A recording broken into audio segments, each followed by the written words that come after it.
Well, good evening, everyone. We're going to do tonight a little differently, almost like a podcast interview. I'm going to interview Asha. And I just prepared with one question. Oh dear, well that won't be an interview, that'll be a monologue. Well, then we're just going to let the spirit flow. Okay. I want to thank you for coming and blessing us with your light and your love and your wisdom.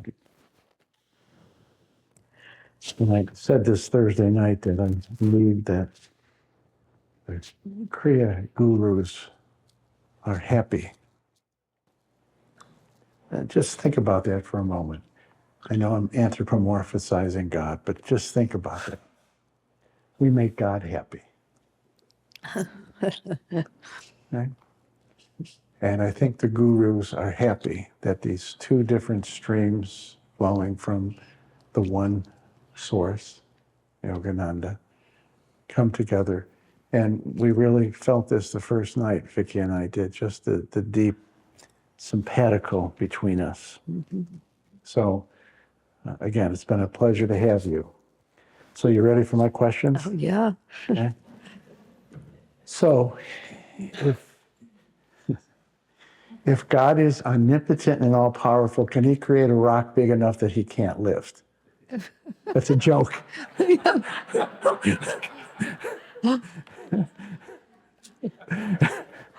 You're not really asking me that. No. I shall maintain a dignified silence. Sorry. So the first question is based on the conversation we had, I think, the first night or the second night you were at our house. And you talked about, and I just like this word, the word that you used, how to integrate, and I'll say it 2 or 3 ways, how to integrate, that the goal is to integrate our mind with the mind of God, our heart with the heart of God. St. Paul in the New Testament said, "No longer I that lives, but Christ that lives in me." And one of the ways I like to talk about the avatars is that they are P.O. boxes for divinity. Mm-hmm. And so my question is, how do we nurture that oneness, that unity? And we are one always, but how do we tap into that consciousness so that, in essence, we have the thoughts of God and the gurus, and we have the heart of God and the gurus? Is that really the only question you're going to ask me? Do you really want me to talk for 2 hours on that one question? Go wherever be teasing me. I'll just answer a little and then you'll ask me another one, or No, I'm really not teasing you. Okay. Don't worry, we'll all fill in. It was very interesting. I'll answer you seriously now that we've joked. Well, let me think how to say this. To a certain extent, Swami Kriyananda's consciousness was always the same. Literally, from the first time I saw him when he walked in the room when I was 22, his distance was about from here to the back wall. And he just walked in, and I felt that he was everywhere. And I was as far away from him as I could be in that arena. That was a big tent. But when he started talking, I felt like he was there. Mm. He was just talking to me. And his energy went way past me, and I couldn't, it had no edge to it. It was just completely unexpected, out of no context for that experience. And it led to everything else. But he never presented himself like that. There was no accoutrements of being the leader of the ashram, anything like it. It was very, very natural. He wore Hawaiian sport shirts and Bermuda shorts all summer, and when he would walk into a room, there was no ceremony. Hi, Swami, and you just go back to whatever you were doing. But I always felt that there was something of an entirely different order of magnitude. in 2010, which would have been 40 years later, I had a conversation with him. He died in spring of 2013. I said, Swamiji, people often ask me if you have changed. And I said, I felt, and I explained to him what I just said, which he knew, that your consciousness from the moment I met you until now has been exactly the same. I said, the way you present yourself has changed enormously. I said, I felt, this was a question, you had so much work to do, and also we were too dopey to have really, we would have assumed a kind of artificial relationship with you if you had let it play out that way. But I feel like your consciousness has always been the same. Now, I had the responsibility from him of writing about him, which is the big book that's out there on the table, the one that takes 2 hands to lift. That's the one. And which is available in an audio book and a Kindle, which is a lot less of a physical challenge. But anyway, I knew I had to write that. I hadn't written it yet. And so he allowed me to clarify things. So first I said, is that true? And the second part of that question is, may I say that? Because there were other things that were true that at different times he didn't want me to say. So he said, yes, you can say that because it is true, which is really quite a statement given everything. So given that, nonetheless, he unfolded things somewhat slowly, and there seemed to be some actual change in his awareness of things, either his articulation or another piece of it, which was at one point he described the actual reality was another well-known teacher in America at that time came to visit and then asked Swami a question, kind of like a younger brother asking an older brother. And he said, sometimes my devotees, my disciples, he probably called them because it was he had a guru role. My disciples will have dreams about me in which they will have real experiences with me, but I'm not at all aware of that. Actually, I'm going to tell you a funny story in between. Swamiji and I were talking in a different context, and he said sometimes, he was commenting that sometimes people have dreams about him in which he gives them exactly the advice he would want to give them. And I said, do they listen to you, sir? And then I said, only in your dreams. But in any case, so he was talking to this man, and they talked a little back and forth. Just to finish it, because I asked Swami a similar question at a different point. He said, the superconscious never sleeps. The brain will go to sleep. Think about that. The superconscious is non-physical. It doesn't need to sleep. The brain sleeps, but your consciousness is not asleep. He didn't answer this man exactly that way, but that was the same answer, which is you will do things that your conscious mind doesn't know, but you're still doing them. Very interesting. But then in that context, Swamiji said, just kind of like another way of saying it, that spiritual advancement is simply that what your superconscious has always been aware of, your conscious mind becomes aware of, and basically the realities integrate. Nothing new is created, you just become aware. There you are again. So in that context, in it would have been 1990, Swami wrote a book he called The Essence of Self-Realization. His autobiography wrote about his life with Master. At that time, there was nothing written about Yogananda, published in 1976. It was the first time a disciple had really written about Master. So it was really, for all of us, thrilling.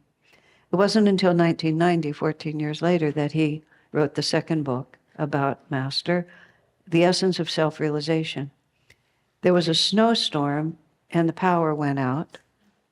And Swami had all these notes, and that book is subject-oriented. So he tried to make a whole story of every important thing Master said about many different subjects. And he had some notes, but he didn't always have enough notes from the time he was with Master to fill in the pages. So he had to meditate and remember. And because the power went out, he couldn't use his computer. He had to just sit with a pencil or a pen. And he talked about how he would either remember or he would actually hear Master talking to him. He would either have a memory of what Master said or Master was speaking to him. And it was so intimate. He said sometimes he would say, "Excuse me, sir, I didn't get that word." or "Please talk a little more slowly." And he just sat on the couch of the house there and wrote that book that way. And after that experience, for whatever that actually meant to him, he said, my thoughts, he used the word thoughts first, my thoughts are so much Master's thoughts that I cannot tell where he starts, where he ends, and where I start and where I end. Because we are simply, our realities are the same reality.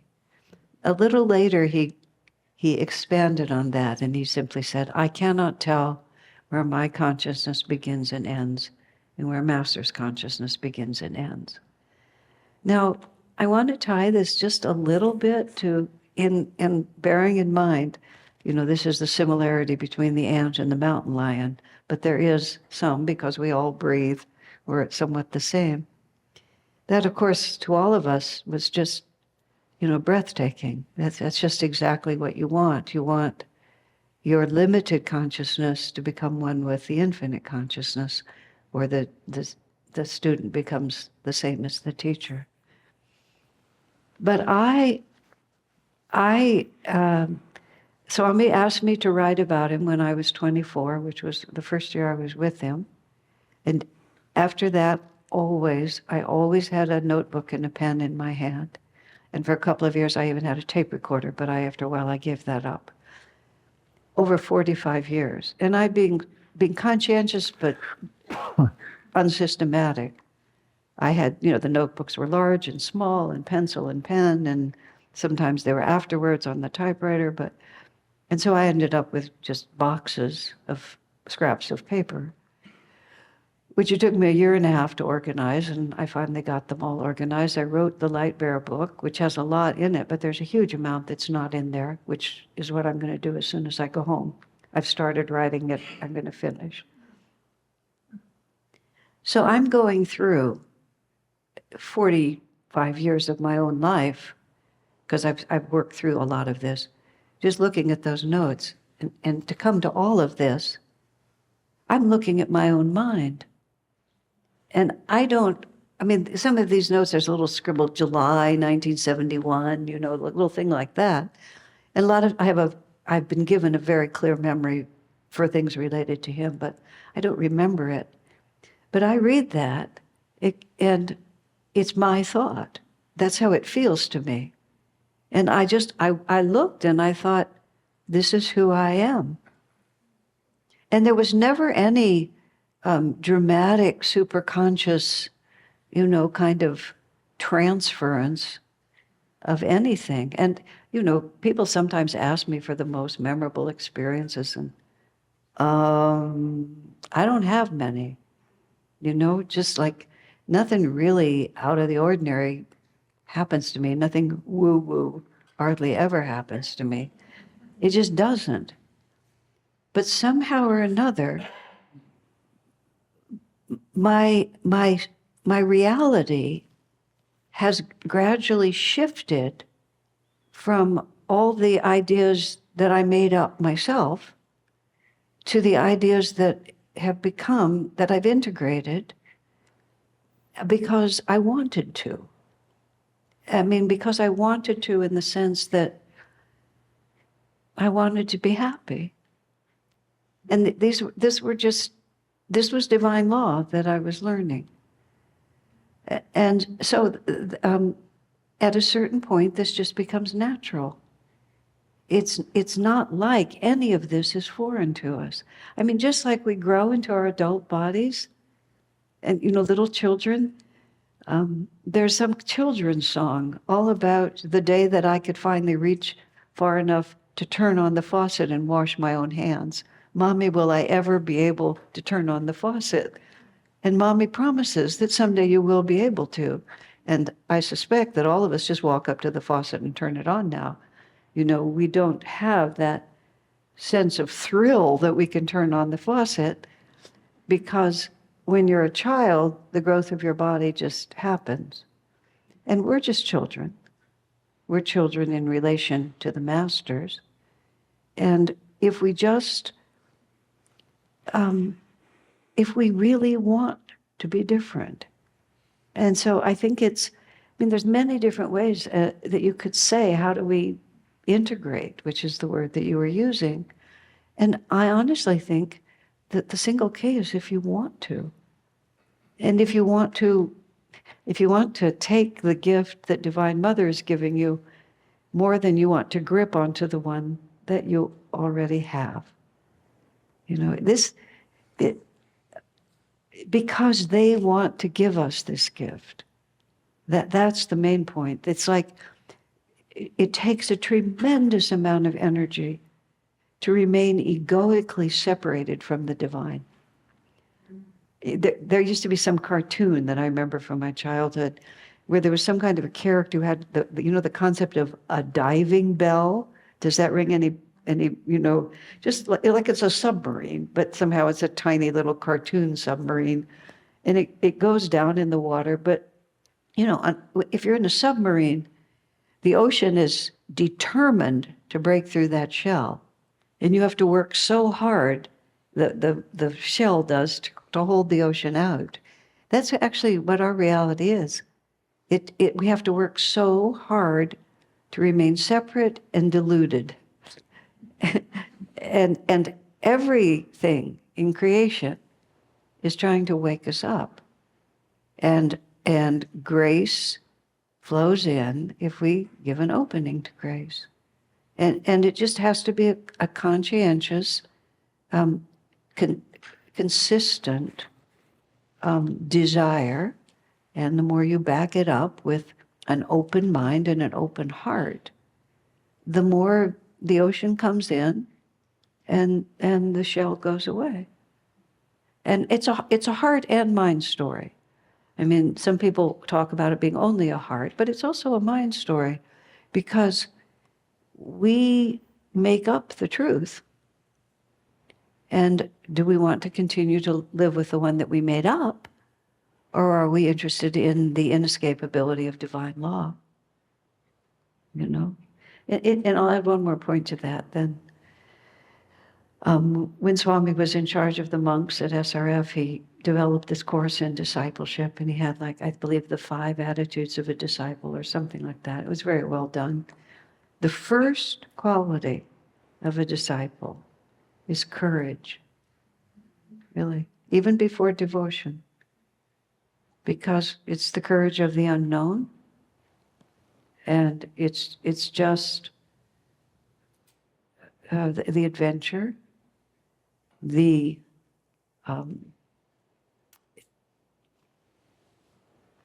trust. It takes courage to trust.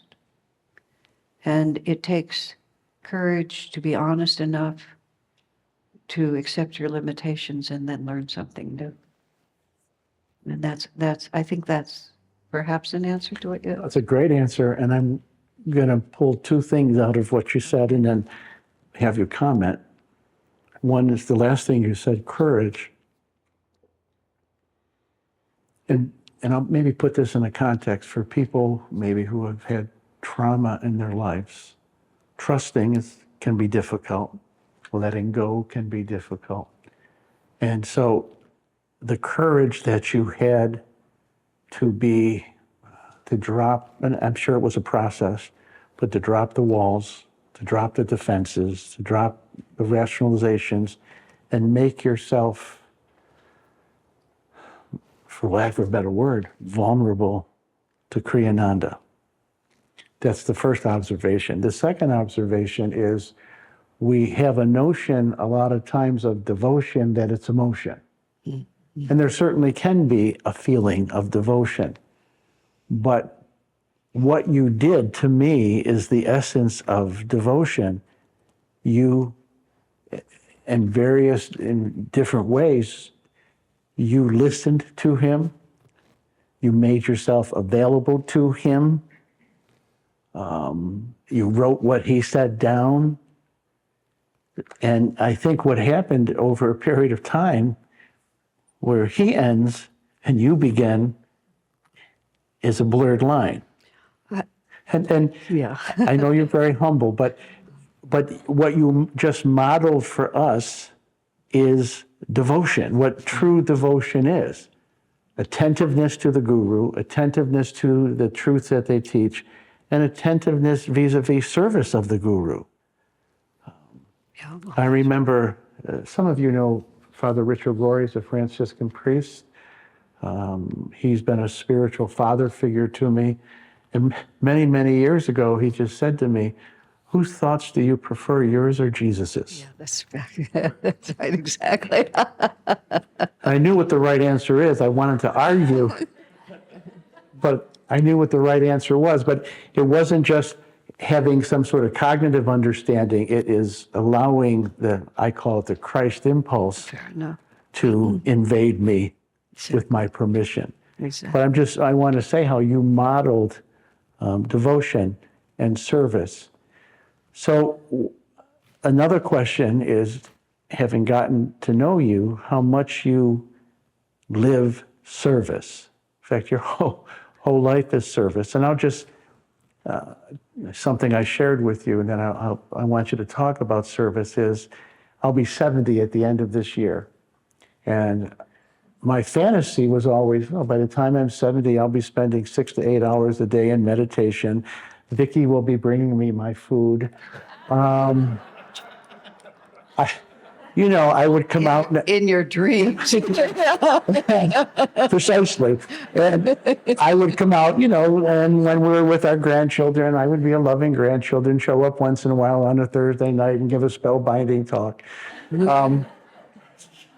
And darn it, I am busier than I have ever been in my whole life.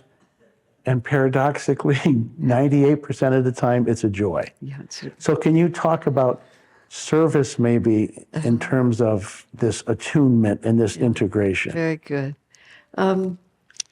Somewhere in one of his books, it might be in the Patanjali Yoga Sutras, Swami has a very simple sentence. Selfless service is the fastest and most effective way to overcome the ego.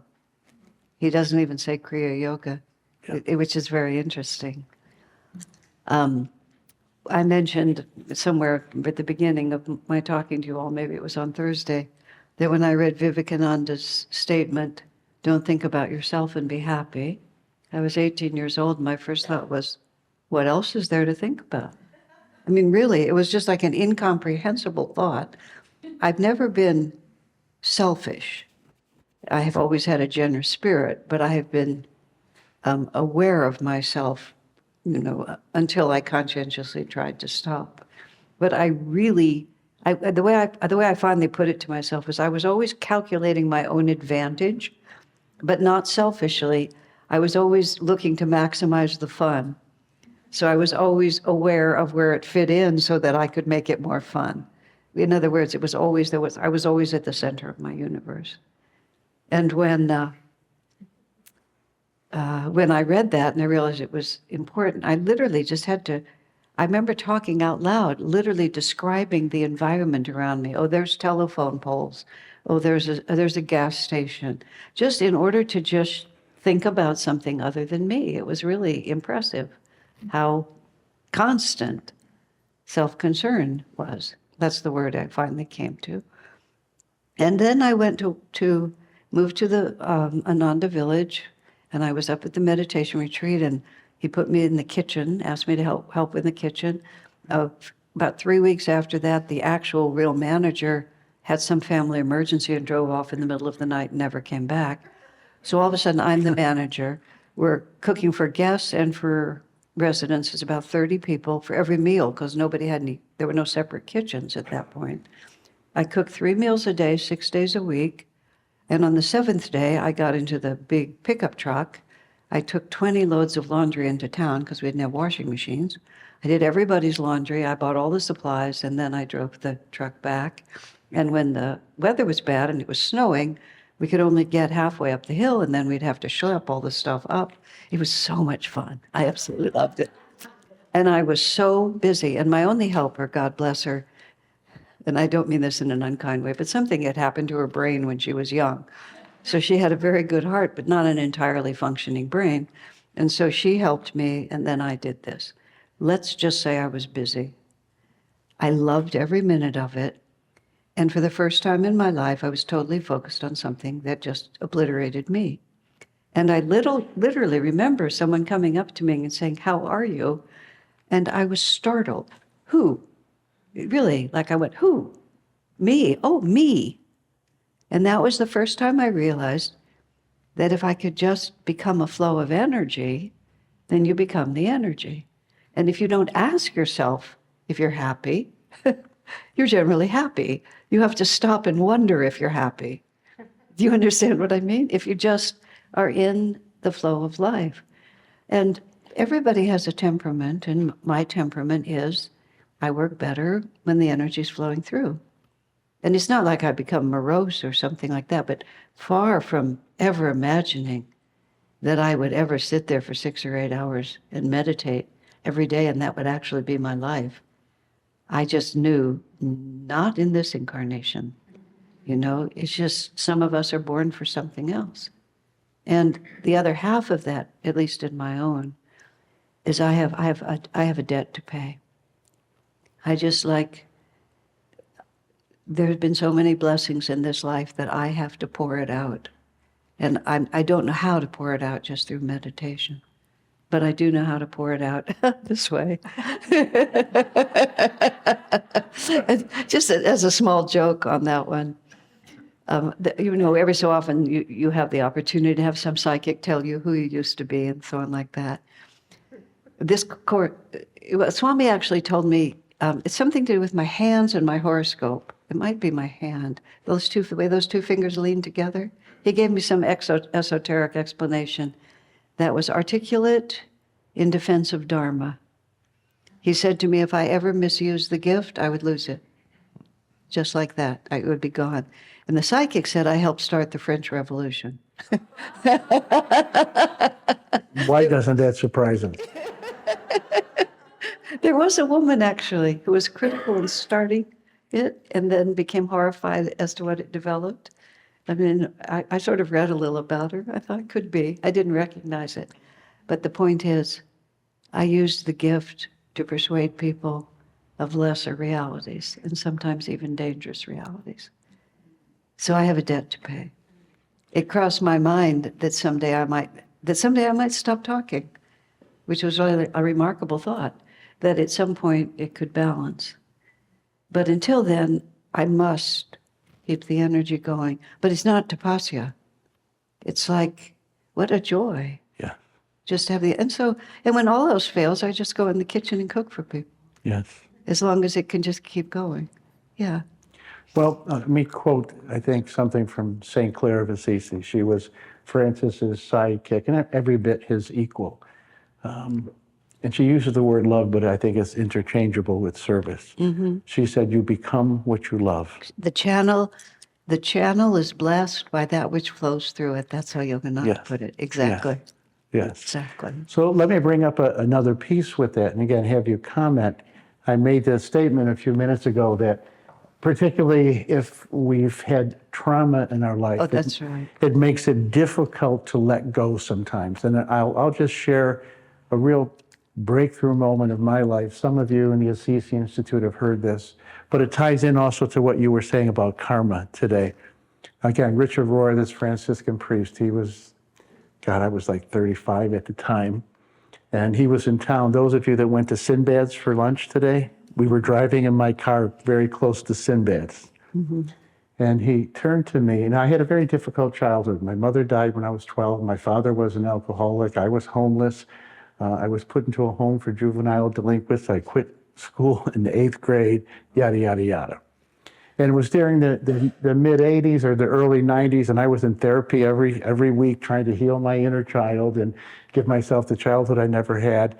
And there was a reality to that, but you could also get stuck in that. Anyway, so that's the background. So we're driving in the car, and he turned to me and he said, it's really a good thing you had the childhood that you had.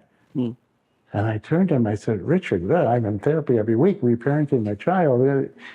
And he said, I know you had a very difficult childhood. He said, but you're very gifted. And he said, if you weren't wounded, if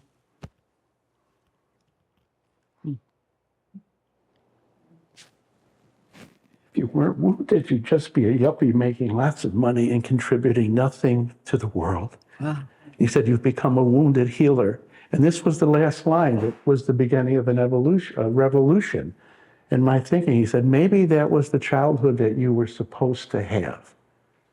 And suddenly a light bulb went off. It didn't mean that I stopped my therapy necessarily, but I stopped being a victim. Mm-hmm.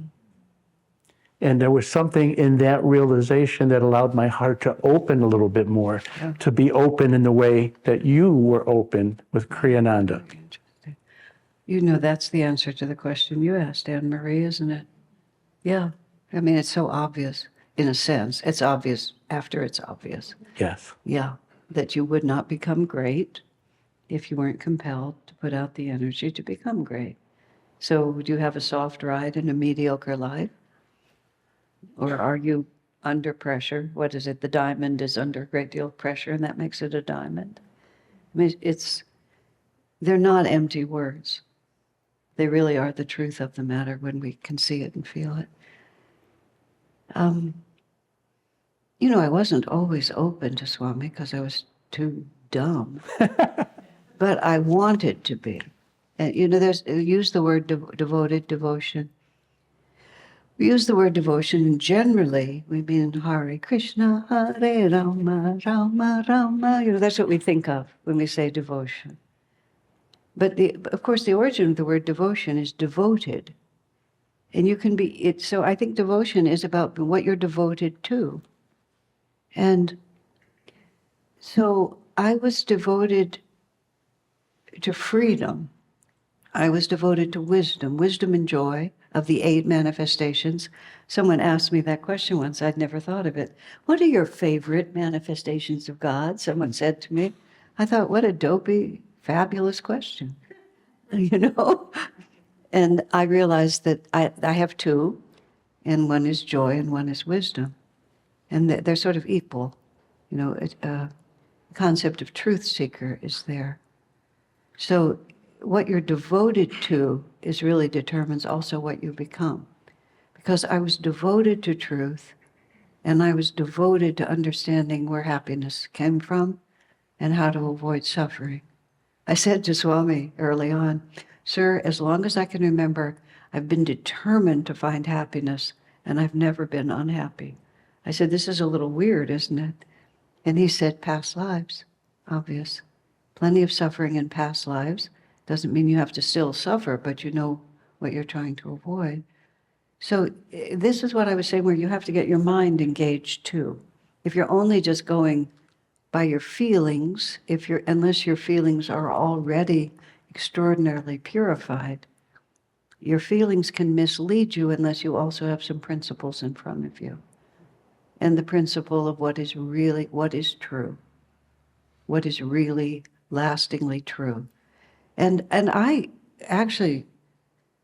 did some remarkably obtuse things, considering how determined I was. To this extent. At a certain point, Swami Kriyananda decided that some of his books would sell better if he sold them under his American name of Donald Walters.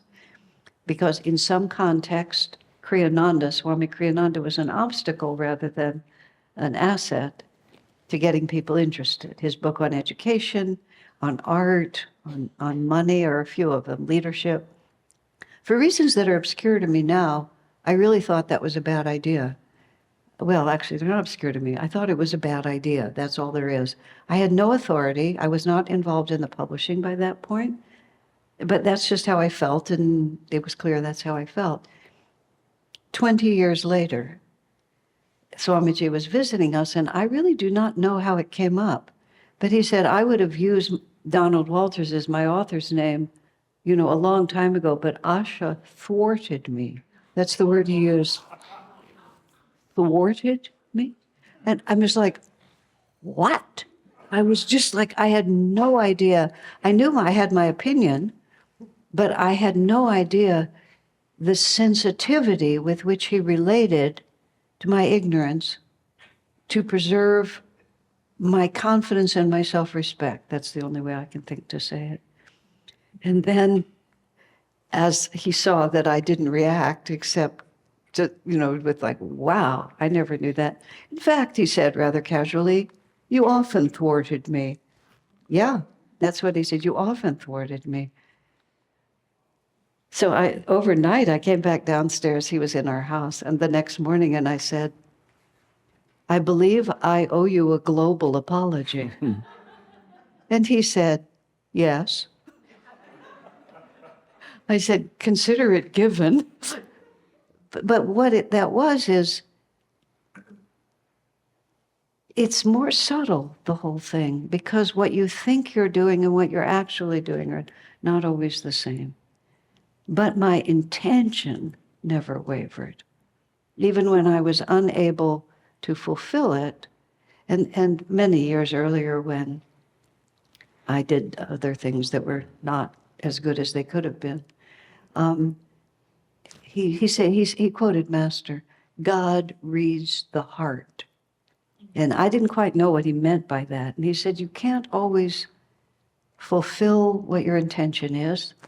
And sometimes you act with good intention, but without sufficient wisdom for the result to be what you want it to be. But he said that the divine looks at who you are inside and then works with that. So don't think that once you just make up your mind that it's a done deal, because we have so many levels, we have so many vrittis within us that are contradicting our ideals. So, but the most important thing is to constantly revisit your first premises and reaffirm your first premises. Because if that's there, I call it's like you plant radioactivity seeds in your heart, and they'll just gradually mutate the whole system if you just leave them in there and just keep, not what I'm doing, but what I aspire to do. One last thought on that. Swamiji said once, he said, if you're going to judge yourself, and then parenthetically he said, which I don't recommend, he said, by the time any action has been accomplished, he said, it's already behind you. Because nothing is static in this world, it's a flow of energy. So if you're going to judge yourself at all, judge yourself by your aspiration. Because what you aspire to become is where your energy is going. And where you are is already history. And that's a real comfort. Here's one of the ways I play with that. Realization is infinite. Delusion is finite. Therefore, even if you have 100 million errors to make, every time you make one, you take one off the tally. And eternity will outlast even 100 million errors. So every time you make an error, you have one less that you have to do. Because if you aspire for freedom, it will be fulfilled. Okay? So again, staying in this flow, picking up on something you said, that my translation is, you made some mistakes along the way. Oh, that's a very generous way to say it, yeah. But essentially your heart was in the right place. Always. And so, again, I didn't come tonight planning on quoting Richard Rohr a lot, but one of the things he said to me many years ago, and I'm going to then tie it into something Jesus said, and you can see this in Yogananda's life. He said, God can live with honest mistakes. He said, where's it written, thou shalt not make a mistake? And then he said, if you're not willing to take a risk to make a mistake, Courage. God can't do anything with you. Exactly. And there's a line by Jesus, it sounds harsh, but if you interpret it in this way, he said, I'd rather have you be hot or cold, but if you're lukewarm, I will spew you from my mouth. Exactly. Because if you're hot or cold, you're giving God some Velcro to work with. Okay? So again, I don't know if you want to say some more about that, but the willingness to take a risk And we're going to make mistakes. We're going to make wrong decisions. But again, God sees the purity of our intentions, and that's what saves the day. Well, the way I've heard it in the same comments exactly, without from a different angle, is simply, it's better. Spiritual progress requires energy. And that's why Yogananda put such emphasis on the energization exercises. I was saying to a smaller group earlier, the everything that Master taught, he re-articulated it in ways that were consistent with his time and place. The avatars all teach the same thing. They all have the same state of consciousness. They all have a state of absolute freedom. But once they incarnate, they become restricted by the needs of their disciples, the culture in which they've entered, and the particular mission that they're carrying out. So when Jesus talked about wineskins and sheaves of wheat and sheep that have fallen into the ditch on the Sabbath and whether you should pull them out or not, he was not trying to be obscure, you know? I mean, he asked me if my sheep fell into the ditch on the Sabbath, would I pull it out? And I think, I don't know, I don't have any sheep. You know, in fact, I've only ever been close to a sheep once.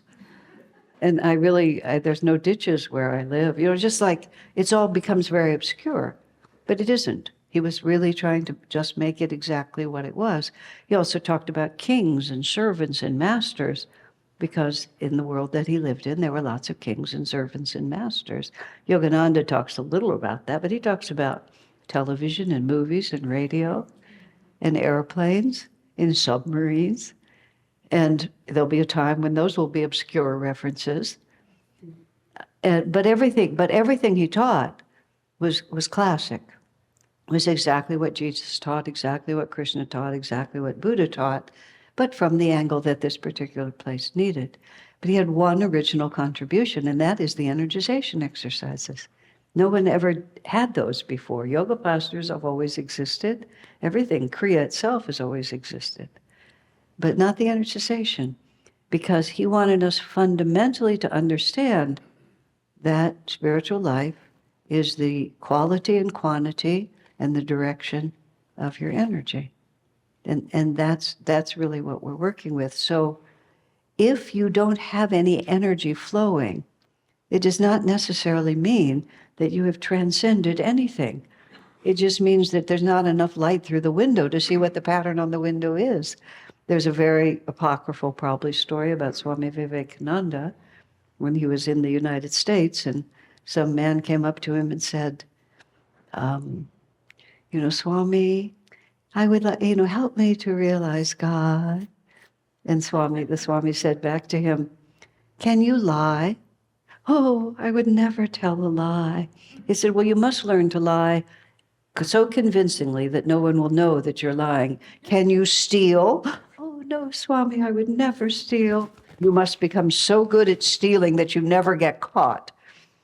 And he said, when you master both of those skills, come back and ask me about God. The explanation of that is twofold. First of all, there was nothing for Swami Vivekananda to work with. There was just nothing happening. And the other was, he also felt that this man was not pious. He was just too lazy to sin.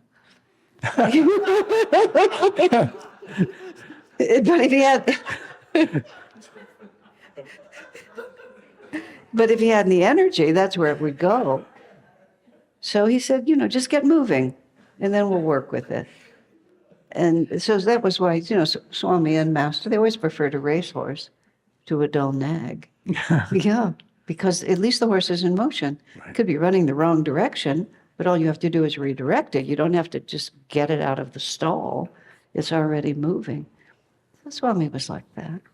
All right, so let me move it into this context, because I think it's implied, and I'll do a little advertising. I have a book that we were going to publish it in May, but we're going to wait till September 1st.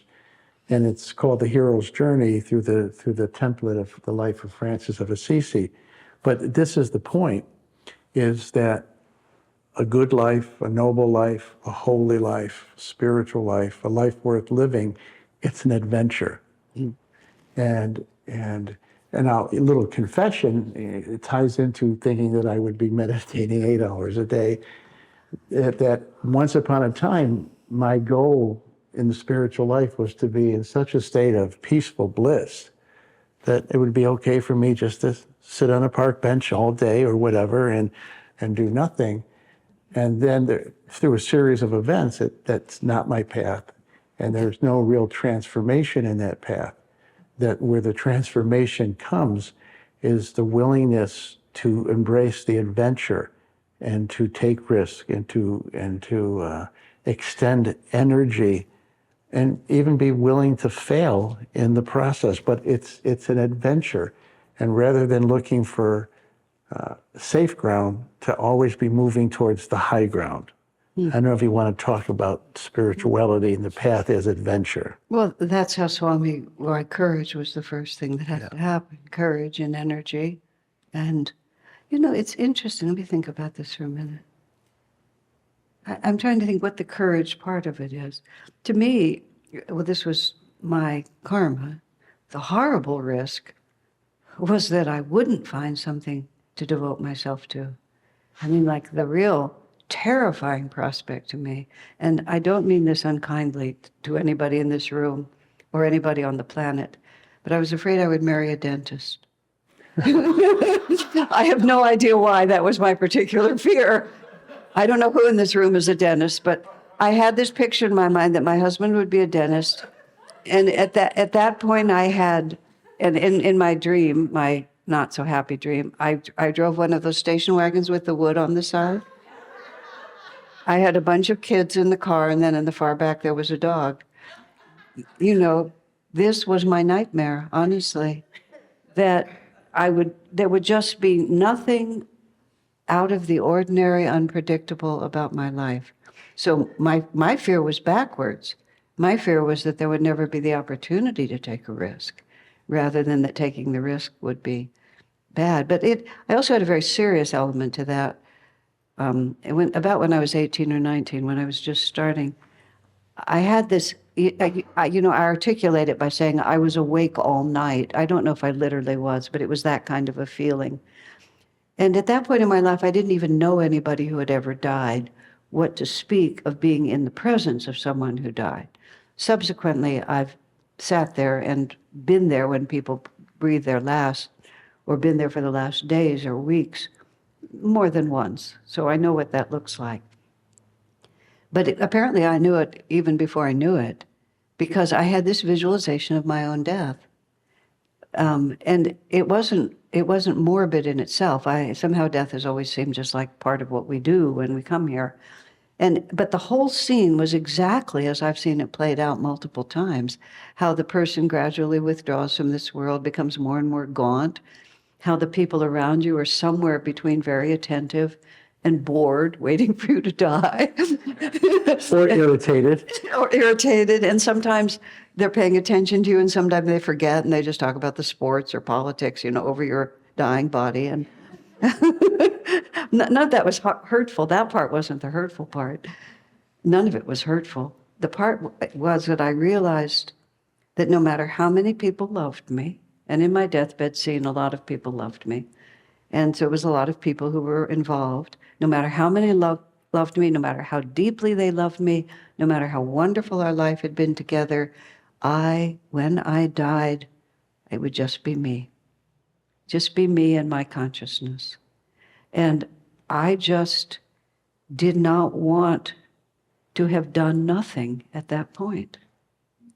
I didn't want to have just done all the expected things. And I could also feel so deeply in myself that I would not feel that my life had been worthwhile if I hadn't contributed in some way, if I hadn't found meaning and shared that meaning, just like that. And that was a tremendous motivator for me to find the path, because what I was terrified of was the lack of spiritual adventure rather than the demands of it.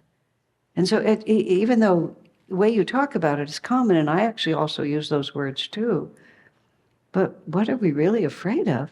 I think mediocrity. And And meaninglessness is a much more terrifying prospect than having risked everything and only got third place out of the whole thing. Even I just want to add in the Bhagavad Gita, which is the conversation between the disciple Arjuna and the Lord Krishna. I'm paraphrasing, but this is one of Arjuna's questions, one of the really important questions. Arjuna says, Krishna, if I follow your advice and I give up on all these worldly ambitions and I don't do anything and I have no pleasures and all of these things are gone and I don't realize God, I'll end up with nothing. I'll have missed out on life and I won't have God and it'll just be a big zero, which is a natural fear, isn't it? Maybe that's the biggest fear. That's when Krishna says back, Arjuna, my devotee is never lost. I am always with you. And then he says, whatever you have attained, you take with you in your next birth. And the more you have tried, the more privileged and more blessed that next birth will be. So why are we afraid? No effort is ever lost. So let me put this in a certain context. I think there might be a temptation for some people listening saying, well, gosh, I'm not a spiritual teacher. I'm not a leader in the Ananda community. I'm not, a leader in the Assisi Institute. I have the circumstances of my life, and I use this word in quotation marks, are mundane. So how do I live the adventure, and how do I live it? And I'm going to paraphrase Saint Bernard of Clairvaux. Are you familiar with him? Oh, by name, Okay. not by teaching. He was a monk in the Middle Ages, and he said there are 4 stages in the spiritual life. Not perfect, but it captures the essence of something. He said, first stage is we go to God because we want things. We want things. And then he said, we go to God because we're in pain and suffering and we want relief from suffering. And that brings us closer to God. And then he said, we get to the stage where we just love God for the sake of loving God. That's pretty high. But he said, then there's a final stage where all that we want to do is to be an instrument in the hands of God. And so we stop asking God what God can do for us, and we say, God, what can we do for you? And my point in terms of people who feel like their lives are more mundane, there really is nothing mundane.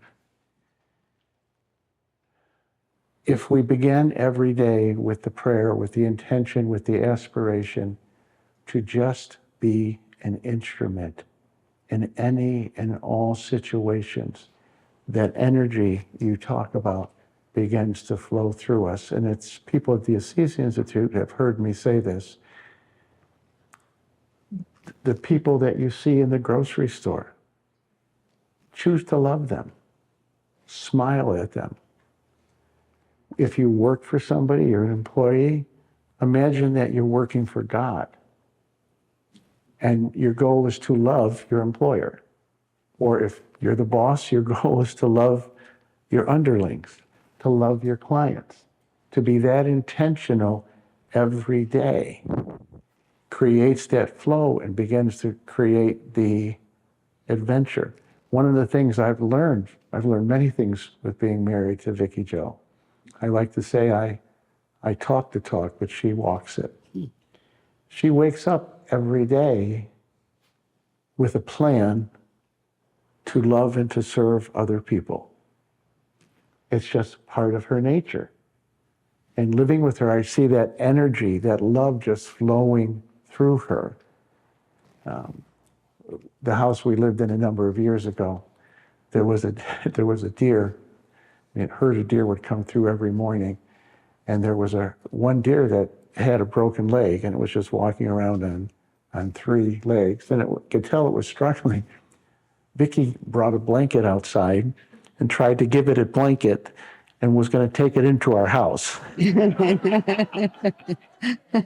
Now, the deer was smart enough to say, no, thank you. But I have to think that simple aspiration to love one of God's creatures had made God smile. So I've learned from you, it's not always about doing great things in terms of the adventure. To paraphrase Mother Teresa, it's doing ordinary things with great love and always staying awake and just always asking, God, what can I do for you today in this circumstance, in this situation? A friend of mine became a woman, very strong, very dynamic, very capable. She picked up some kind of parasites, and it took 7 years before she was recovered, during which that time she was just greatly debilitated and really did not know if she would ever recover. And this is her story, not mine, because I don't know if I could do what she did. But when she really thought she just might never get back to what she was, she made this little pact with God. She said, I had a lot of ideas about what I could do for you, but if none of it is ever possible, I'll just be one person on this planet who loves you. And really think about that. One person who loves God. There's a lot of power in that. It's a grave mistake to apply worldly measurement to understanding spirituality. It's like God does not care, really. I mean, you think about your life review. Have you heard any death and return experience?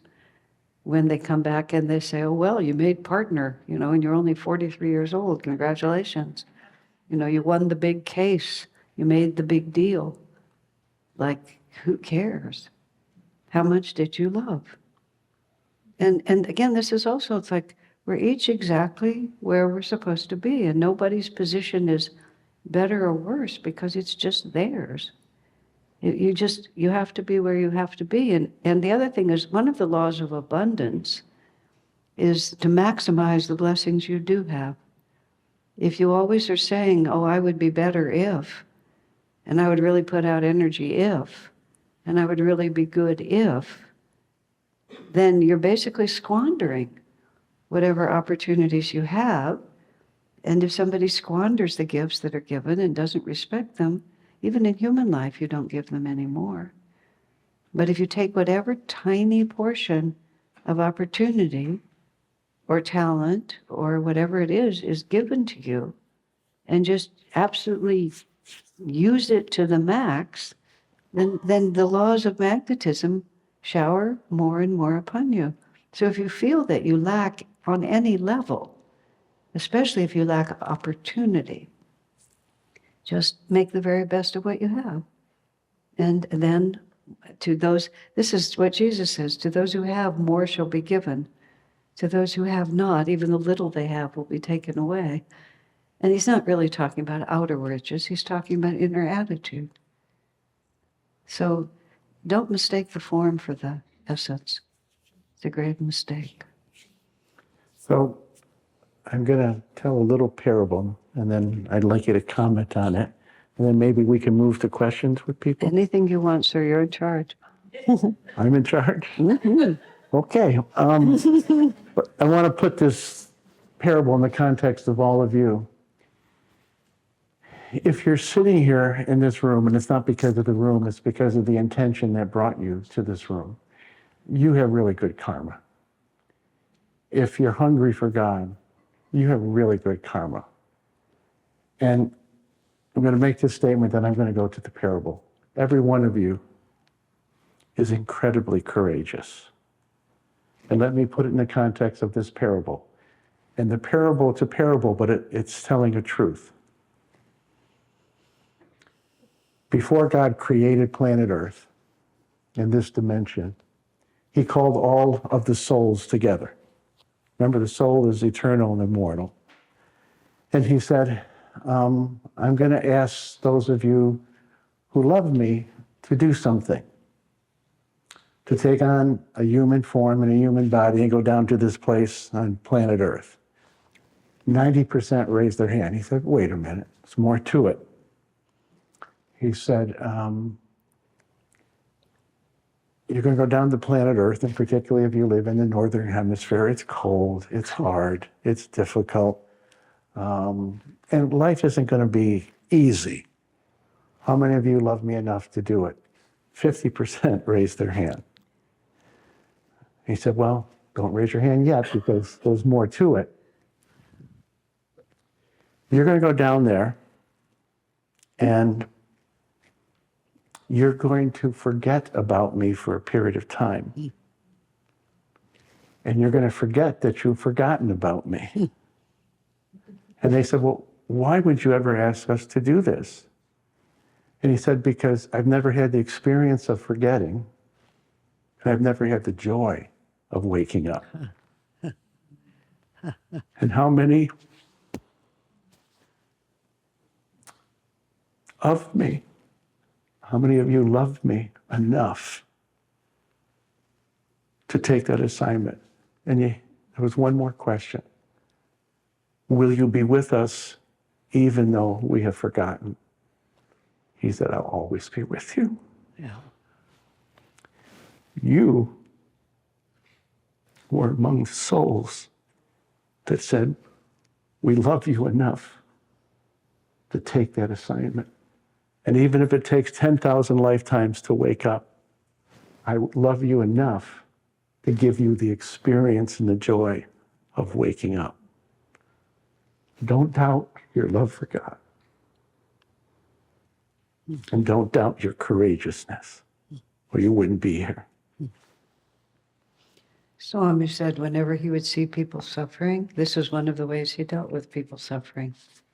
He would think, how much more joyous then will be the day when they realize God and are finally free. And that realization and awakening would be all the sweeter for the suffering that came before that drove them to it. All of that is poetic, but it's also true. Yeah, exactly. Very good. So we'll take some time for questions, and I promised my good friend Howard that he got the first question tonight. You just have to come up, Howard. You got to come up and use the microphone there. John, can you hand him the microphone, or Vicki? Go ahead, Jeff. That one is orange. I want to give you a little background on Howard. Got great karma. He spent, I don't know how many years of your 20s and late teens living with a complicated disciple of Yogananda, Norman Paulson, in an ashram in California. Santa Barbara. You got to turn it on. It's on. I'll talk right into it, though. I was at Sunburst for 4 years. For 4 years in my 20s. Like you, I got there when I was 22. Mm-hmm. And like you, I'm Jewish. Uh-huh. Howard, you got to really keep the mic close. It's rare that people say they can't hear me. Most of the time they thank me.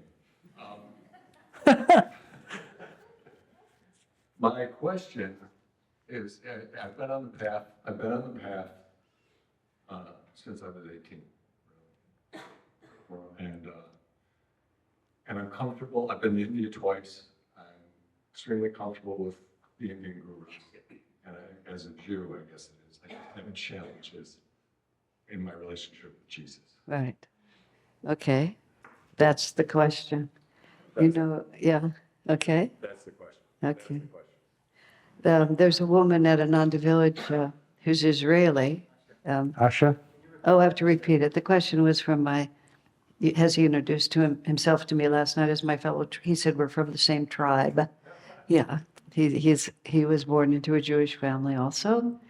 And his question is, what about Jesus? Because he and I both know, and many of whoever else in this room was raised that way. You can be anything and still be Jewish, except have a relationship with Jesus. That's like the breaking point. You can be a Hindu, you can be a Buddhist, you can be just about anything, but Jesus is the line in the sand. So, but the interesting thing about Ananda itself and about the whole, whatever you would call it, the movement toward the Eastern religion, is that the proportion of Jews in it is much higher than the national average. Yeah, because Jews are always in the forefront of change. I mean, in every field, they just are. There's lots of reasons for it. I think there's an intellectuality. And also, I've thought about this a lot. In a certain way, Jews are always, even though in this country we've lived securely, there's always this thought that sooner or later you'll be ostracized or kicked out of the country. And so you always have to be ready to make your own life. You can't depend on the world around you. I'm talking to those of you who've talked to me about being Jewish.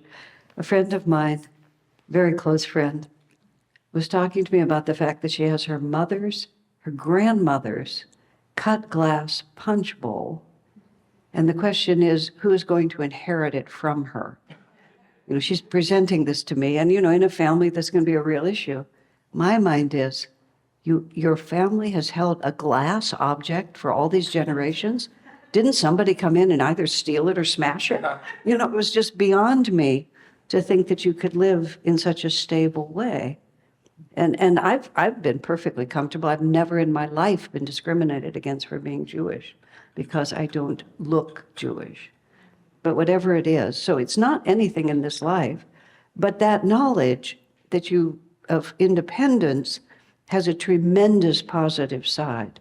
And that means that we're not ordinary thinkers, as a rule. We're really capable. So when some new movement comes along, we're often just right there in the middle. So the leadership of Ananda and the core of Ananda is, there's a lot of us. Diksha, who was from Israel, many of you know her now, she has been very prominent within Ananda for years.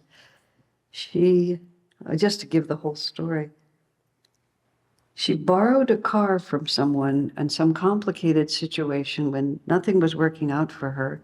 She borrowed somebody's car to go to a job interview, and she was so nervous, there was a cassette in, she pushed the cassette, it was me. And I'm talking to her about something that she found extremely interesting, so she followed through to find out where I was. And at that time, we had a very small storefront temple in Palo Alto, is where it was. So she comes in, and she's, just really interested, and she walks in, and there's Jesus on the altar. And it was not a happy moment for her. And then she comes out kind of like this, and she says, I'm Jewish. I said, me too, him, her, like this. But for many months, she would sneak in when there were no activities just to borrow my recordings and never go where the picture of Jesus was. It was just, sort of how she dealt with it. However, sooner or later it has to be looked at. So the issue is twofold. One is sociological. And, this is a big problem in India, just by the way, because the Indian people were totally oppressed by the English, and the missionaries just tortured them, insulted them, denigrated them. And so when Ananda and Yogananda when SRF went to India, when Ananda has gone to India, they don't want to hear about Jesus either, for a different reason. I said to Swami, for heaven's sakes, we've had to accept a deathless master who lives up in the Himalayas. I think they can get over this and accept Jesus,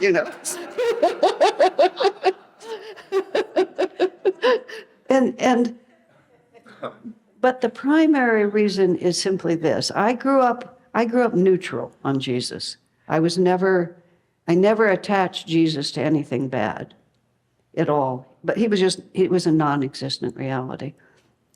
In my 20s, at that time, there was no published commentary on the New Testament by Yogananda, but Shivani, another Jew, was determined that we should have these materials, so she got the magazines where they'd been produced, and she Xeroxed them and made them all available for us, which caused us to have an enormous lawsuit 25 years later for copyright infringement, but nonetheless. And then Shivani won it for us by testifying, it was our Bible, and it was denied to us. You would go and get it too, wouldn't you? She persuaded the judge and jury.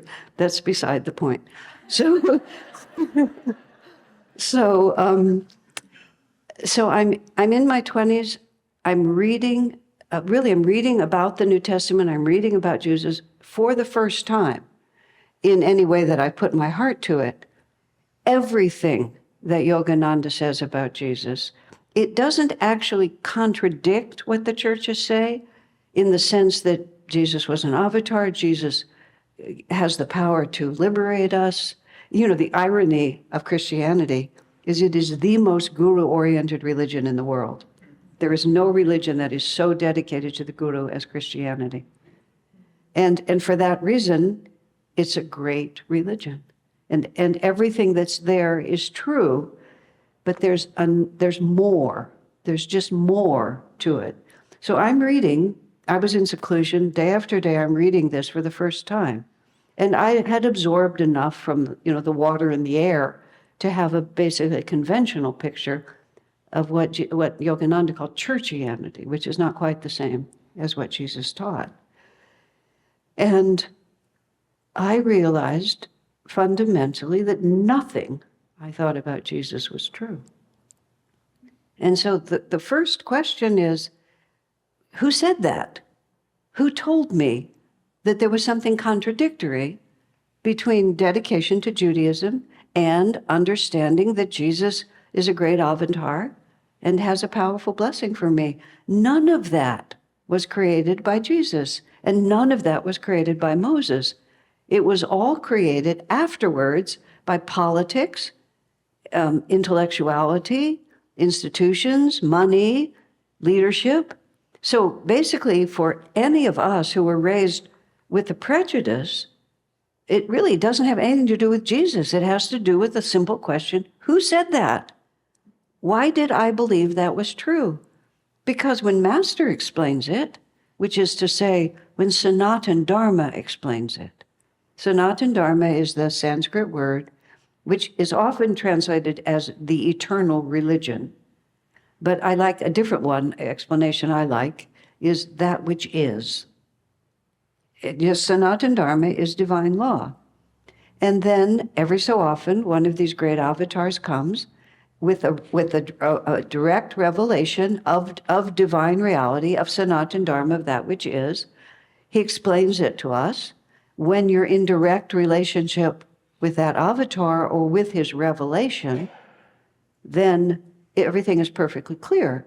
But then generations pass, politics gets into it, money and power get into it, ego gets into it, or sincerely.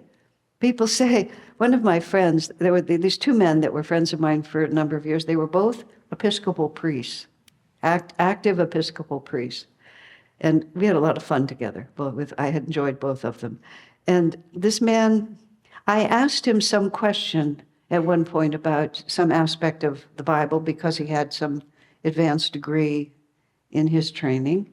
And then he says to me like this, well, it's actually understood that the full teaching of Jesus was not really understood for like 300 years until, this happened and that happened.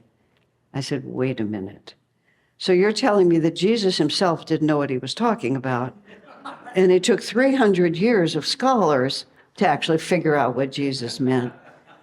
And my friend just kind of looks at me like this. He says, my life was simpler before I met you.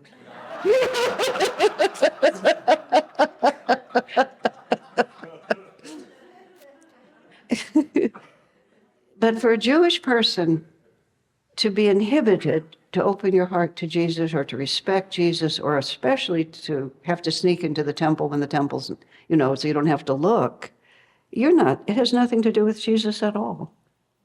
You're just allowing yourself to be hypnotized by subconscious conditioning that has falsely persuaded you that there's a contradiction here. I mean, there was no contradiction when Jesus was alive. There was no such thing as Christianity. They were all Jews. Every one of them was Jews. That's why whenever I tell the Easter story, I do not say that the Jews did it to him, because it wasn't the Jews. It was a corrupt priesthood. You can pin that on any religion throughout history. It was a corrupt priesthood. There were three entities at the time of Jesus: the Pharisees, the Sadducees, and the Essenes. And Jesus was one of the Essenes. And the Essenes were the ones who still held to the true teaching. The others had become corrupted by, guess what? Power and money. What an odd story. You know, it's the same old story everywhere. I mean, I'm not making this up. This is well understood.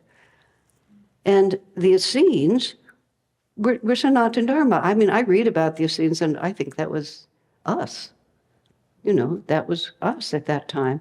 And they tried to bring what they were doing into the mainstream of Judaism, but it would have taken the power and the money and the authority away from the people who had it. Does this sound a little like American politics? Does it? You know, so they had a real message and they took it to the people who wanted to hear it. And then it became something else. When you read, I think it's the letters of Paul, but I'm not educated enough exactly to know. There's this big controversy about whether or not you have to be circumcised in order to be redeemed by Jesus. We read that now and we think, first of all, you think, what about the women? And then the next thing you think is, that is a weird argument, a super weird argument. But the actual question is, would Jesus save you if you were not a Jew? Which is also saying that it was Judaism. But then they were arguing about it. So even from the point of view of what you might call your own faith, our own identity, our own tribe, our own race, it was never there in Jesus. It all was created by all these folk afterwards. So whose side do we want to be on? You know, just simply, whose side do we want to be on this? And it takes a great deal of energy to extricate from your mind things that have been inculcated even from childhood, you know, from just subconscious assumptions. The enemy is ignorance, period. That's just the way it is. The enemy is ignorance. And we have to go back to source. But see, this was Master's mission. He came to teach the original teachings of Jesus. He did not come to teach Christianity. He came to teach the original teachings of Jesus, the original teachings of Krishna. He did not come to teach Hinduism either, because both of those are religions. And the Master brings revelation. Revelation is a direct experience of that which is. Religion is what we do with it afterwards, because we don't have revelation. So if we're sincere, we try to figure it out. You know, what did Jesus really mean? And depending on who you are and how wise you are, you make it up. You know, Shivani is an extremely determined person. And at one point, some Catholic friends of ours gave us some Catholic book. And it like every 4 minutes of your day, there was something specific you were supposed to do. I'm exaggerating, but only slightly. I looked at that book and I said, Shivani wrote this. Because her temperament is so exact. You know, it's like somebody wrote it. It was somebody's good idea about how to get you in tune with this. And then it becomes what you have to do to be in tune. Great deal of difference, you know. So Jesus is wonderful. I mean, I traveled a lot, but only went to Israel in 2015, a short time ago, relatively speaking. And wow, you know, it had nothing to do with anything except Master said, any place that a self-realized being has lived, his vibrations, those vibrations are there forever. And it was just like, and I went 4 times over the next, I think, 3 years, because it was just like, you know, this is something I want to experience. It had nothing to do with anything except me and God. That's all we're working with here. So we have to have the nerve to break out of it. Do we want to be ruled by the past, or do we want to be ruled by the truth? That's what we're looking at. I had one more thought. Let me see if I can find it before I give up here. No, it's gone. If it comes back, I'll offer it. I hope that's helpful, because it's profoundly important. And many, many people who have come to Master's path with Jesus on the altar, who have come from Israel or from Judaism on any form, you know, you have to figure it out. But you have to figure it out, and it just has more to do with subconscious conditioning than it has to do with anything to do with these masters. However, when my parents came to visit me, I just took the picture of Jesus down. It wasn't worth it.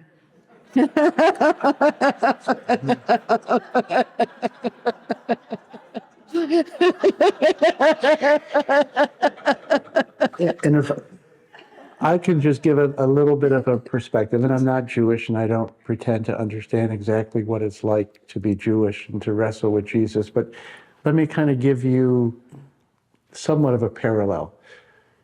So being raised very Catholic and very Christian, and it wasn't a bad experience for me. I had a very powerful spiritual awakening centered around Jesus when I was 16, but I grew up in a context where you really believed that Jesus was the only divine incarnation. And if you were really kind of stuck in this way, that Jesus was the only way to God. I never quite bought that, but I was okay with all of the Kriya gurus except Babaji. Because he's Babaji. I mean, he's indescribable. He's the avatar's avatar. I don't know how else to say it. And there was a part of me, it's like, wait a minute. Yeah, that's exactly right. And I wrestled with that, like, wait a minute. Is this true? Can it be true? Maybe it's a myth. I went through all kinds of machinations. And I'm not saying it's the same thing, but you used an analogy the other day. We were meeting, I think it was with the teachers. And and I love the visual. You said we start out in egoic consciousness, and then it spreads and it spreads and it spreads, and pretty soon it becomes super consciousness, and that can go on and spreading and widening for all of eternity. And I realized I was at this point. I'm just trying to say it's a very loose parallel, but I was at this point. Okay, if what they're saying about Babaji is true, my paradigm is going to get wider. Yeah. And it's going to get a lot wider. And I wanted it to get wider, but was I still a good Catholic? And I still am. Well, if you go on a site, Catholic Heretics, my name is actually on it. So, it's true. But I still consider myself a Catholic, but I'm more than a Catholic. That's exactly right. Larger. Yeah. So I can still integrate my Catholicism into my largeness through my own heretic lens. Mm-hmm. But it was just this moment with Babaji that I finally just said, I trust Yogananda with every fiber of my being. I truly do. And if he says Babaji is real, I remember I just said, oh, okay. Yeah. And I've shared some of this, and I won't get into the detail. When I went to India in February, I believe I had a profound moment with Babaji. Mm-hmm. Profound. He told me our work at the Assisi Institute was blessed. So I didn't lose Jesus. My heart and my mind just got bigger, but I had to get over my own hurdles because of my own cultural and theological conditioning. Mm-hmm. Mm-hmm. But it made me wider. That's exactly. But I had to die to the ego that was buying into everything else and found a degree of false security in the old dogmas. Yeah. Very well done. So I have foster parents that I went to live with when I was 16. They're very Catholic. In fact, he's an ordained deacon in a Catholic church. So if you see them, please don't tell them I said any of this. It's like you with the picture of Jesus. I don't talk about reincarnation. They're just glad that I married Vicky and that I'm happy, and they think I'm, a really good Catholic boy. Very good. I'm going to tell you I did remember what I was going to say, and this is actually extraordinarily relevant. The Bible, is silent after Jesus turns 13 until he's 30. There's whatever those 18 years in there, 17, 18 years. Nowadays, it's not even a secret. Everybody talks about it, that Jesus went to India. Yogananda said it right from the beginning. The 3 wise men were the 3 gurus who came over, and then Jesus returned the visit. There's many, many, many documents now these days and stories. I said to Swamiji at one point, "Sir, Jesus' real mission was in India. He was only in the West for 3 years. He spent the majority of his teaching life in India. And he was well known and well respected, and they recognized him for exactly what it is. And there's whole schools of things that just integrate the teachings of Jesus right into Sanatana Dharma, which is one more reason why the whole thing about Judaism is just distorted. He was a universal teacher, and he, as I said, he spent most of his time somewhere else, and it's just not. It's not at all what was happening. Let's see. You were talking about. Now the second thought I had was lost. I had two, but that's the only one I could remember. But I really wanted to get that one into your minds. It's fascinating when you read it. There's a number of books that you can read about the lost years of Jesus, and they're well worth reading because it just gives you a closer understanding of what the reality really was of his time. Yeah. I just want to share a quick story that backs that up. You don't This have to was- be quick. This was, gosh, maybe 20 years ago. I had a conversation with a Catholic nun who was a Jyotish astrologer. And I said to her, okay, you're a Catholic nun, you're still in the church, right? Yep. How did you become, tell me how you bring these two worlds together. And she said, well, I struggled with it because, in technical teachings of the Catholic Church, astrology is verboten. It's not that you're not supposed to do it. So then she told me how she became peaceful with it. And I got to give you this backdrop. So there's this Italian American, I think he was in the Peace Corps, he was in India. And it was hot summer, and as he tells the story, he was sitting under a tree, it was so hot, he said, what am I doing in this God-forsaken land with all these pagans? That was what he was saying to himself. And this orange-clad yogi, Swami, came by and said, follow me, I'm going to take you where it's cool. So he's telling the story, he's walking through the woods, he said, I'm crazy, he's going to hit me over the head and take my wallet and whatever I have.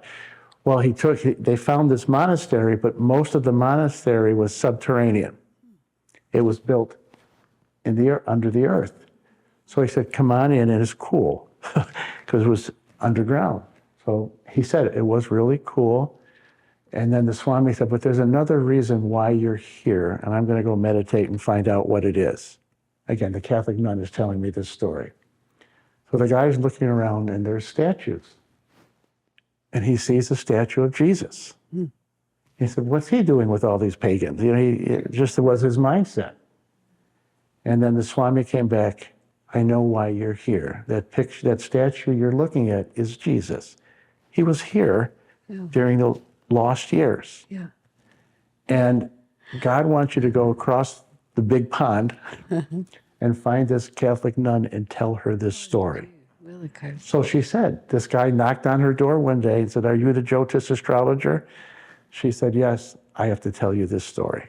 Oh my gosh. And she said after that story, she was okay with being a Jyotish astrologer. What a funny world. That's a true story. She No, told me herself. You see how big the world is and how small our imaginations are? When you said that about you're still a Catholic, it's just the Catholic. That's how I feel also about being Jewish. Yeah. Actually, it surprises me how often I mention it. Oh, I know. The other thing I was going to tell you, just about your foster mother. Okay. I mean, it reminded me. My parents,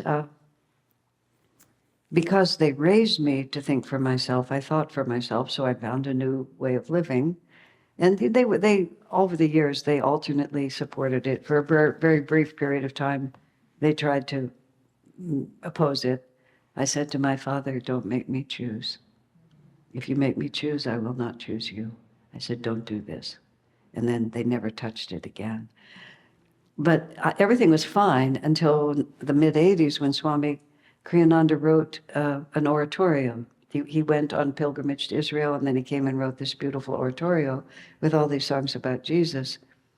So somehow my parents would sort of keep track of what was going on, not just because they were like that.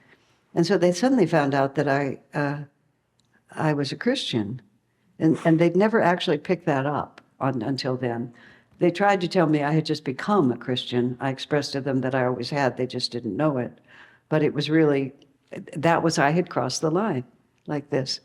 So then my mother, I think everybody who has, I think Catholic mothers are not dissimilar to Jewish mothers. At some point, my mother and I were having this conversation, and she starts saying, because I was not raised, we were not observant, we were secular. And my mother said, if only we had raised you in Judaism, then this wouldn't have happened. I said, Mother, it's really just fine. You were wonderful parents. There's no problem. Oh, if only we had raised you in Judaism, this wouldn't have happened. She did it 3 times. I refuted it 3 times. And then this little voice said, let her take responsibility. So instead I said, yes, Mother, things might have been so different. And we lamented together about what might have been. It never came up again. They were perfect. I was raised. Okay. I was raised.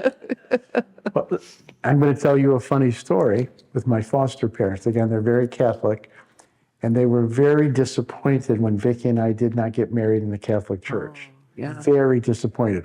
Didn't make a difference. We got married in Assisi, Italy, by a Swami.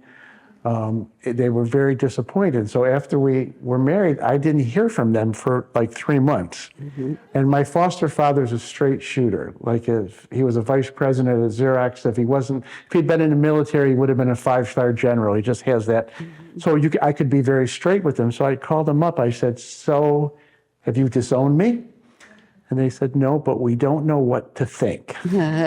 So I said, okay, Vicki and I are going to come out. They have a cottage on Soders Bay here. It's about an hour from here.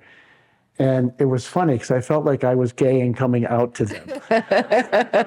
So we sat down and I said, I know you don't understand, but I want you to try to understand. And I told them about the yoga and what it had changed my life. And I felt like I had a calling to do this. And I was still Catholic, just not exactly in the way that they were.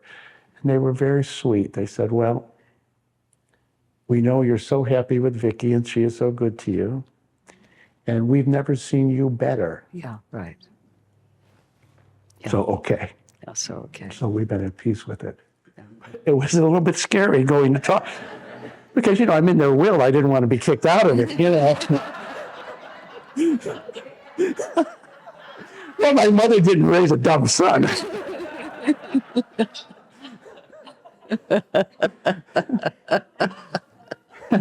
But when I was being harassed once, I actually think I was in Houston, Texas at the time. I was being harassed for abandoning my tradition. Even like, why did I look to the east and move from the west? And I'm good at being heckled. I'm not intimidated. So whoever was heckling me, I said, you're telling me that I abandoned my tradition. I did not. I have not. I've just come to a deeper, bigger understanding in which it is still as vibrant and real as it has ever been. And fundamental part of me, I've just made a bigger picture out of it. And that's really the right answer, which is don't tell me who I am. I'm going to tell you who I am. And I'm going to tell you from my heart. Right. That's what we have to do.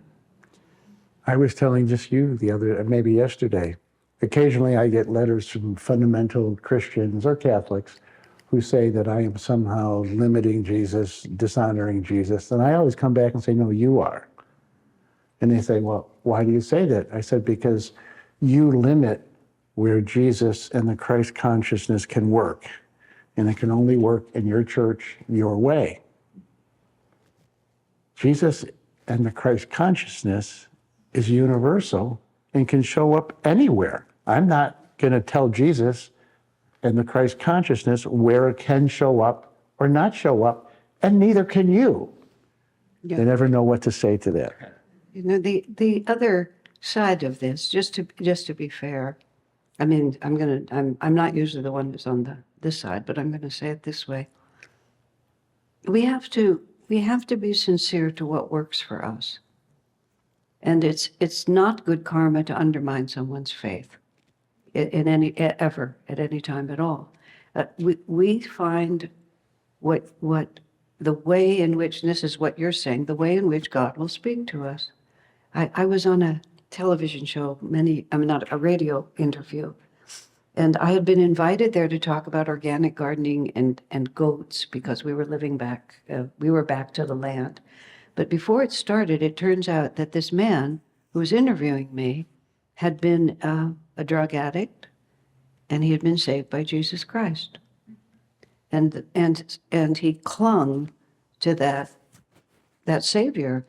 And hallelujah, praise the Lord, he had been saved. And somehow he found out about all of this. He didn't really know I'd been invited on for a different context, country living, all of this. But he felt obligated, for some reason, to challenge my spirituality.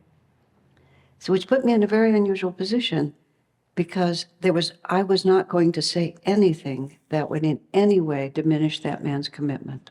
It would have been a sin for me to do that. And so he kept trying to engage me. And I finally said, something like, I don't know how I put it, but I said, I don't think that's what we're going to talk about. This is a live radio interview. I just went silent.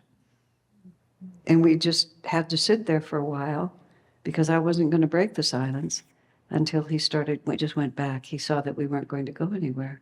I wouldn't have touched that. I was in a coffee shop once, and there was a woman there it was summer, and she was in a tank top, and her back was exposed. And she was sitting there reading a Bible, a very well-studied Bible, like people develop, with lots of notes and lots of things in it, and she was studying it. And across her back, she had tattooed in big letters. It said, redeemed. And I thought to myself, my God, what a journey this woman must have had to have come to the point where she could be reading that Bible and had the mark of Christ on her back. And I just, I wanted to touch her feet in gratitude, to see something like that. That's all that matters. God doesn't care what we call it. And he doesn't really care how we act it out. You just find what holds your heart and then just hold on to it and try to get bigger in the ways that matter. The philosophy doesn't matter a whit. It's really who we are. Okay. Last thing I'll just say is I think it's in the spirit of what you're saying. It's a quote allegedly from Babaji. It's a perfect quote. He said, if you meditate 13 hours a day for 13 years and you have no compassion, your meditation is a waste of time. Yeah. Yeah. Compassion for everybody, everything, including ourselves. Right.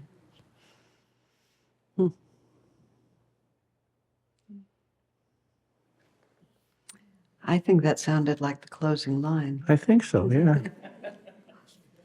Thank you. Thank you, Asha. And again, thank you all for coming.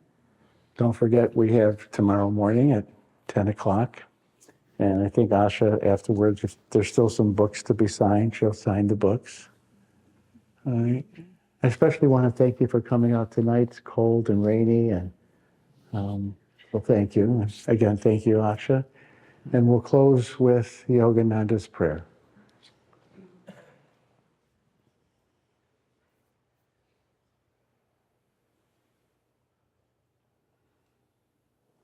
Heavenly Father, Divine Mother, friend, beloved God,